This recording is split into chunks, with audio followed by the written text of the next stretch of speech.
Hello again. I mentioned the other day that even after he announced his resignation, Prime Minister Boris Johnson was unable to resist the urge to dress up like a fighter pilot and have himself photographed in the cockpit of an RAF Typhoon. This was a shameless publicity stunt designed with the sole intention of showing the Prime Minister to be a man of action, somebody who might in another age have taken part in the Battle of Britain. Now he's at it again. Before talking about that though, it's important to realise that in order to understand Boris Johnson you have to know about his obsession with Winston Churchill, a biography of whom he wrote a few years ago. He identifies strongly with Churchill, and just as Churchill went through a period when he was shunned by the establishment and regarded as a dubious maverick, so too does Johnson see himself in the same mould. He feels that he's about to enter his wilderness years before being recalled to office by public demand. It will be recalled that his hero Churchill left the cabinet in 1929 when he was 55 and for the next 10 years was a backbencher. That period from 1929 until rejoining the cabinet in 1939 are known as his wilderness years. Then at the age of 65 he became Prime Minister. Johnson is now 58 and he sees the same thing happening to him.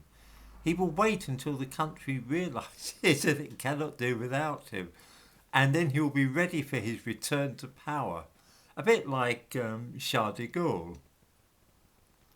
For this reason, he was posing as a member of the armed forces again the other day, putting on camouflage clothing and having himself photographed holding a bazooka, throwing a grenade and manning a machine gun.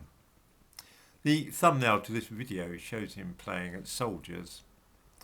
The idea is that this will all depict him as a man of action, and the images should stay in people's minds and make people see him as a wartime leader. That was what the COVID business was also about. He thought it was a chance to show himself handling the worst crisis which Britain had faced since the end of the Second World War.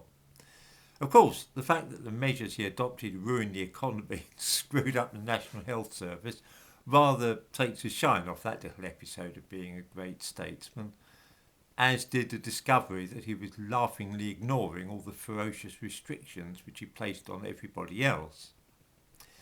The really terrifying thing, though, about Boris Johnson is that he shows all the classic signs of being a psychopath. He is utterly shameless and honestly cannot see why other people might distrust him.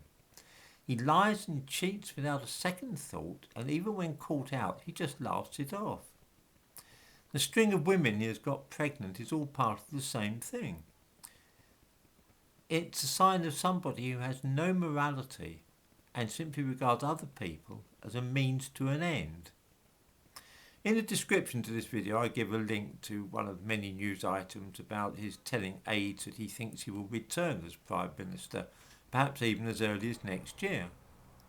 The complete lack of self-awareness that such a belief shows is staggering. He really does not get it and is wholly oblivious to what he has done wrong or what people think about him.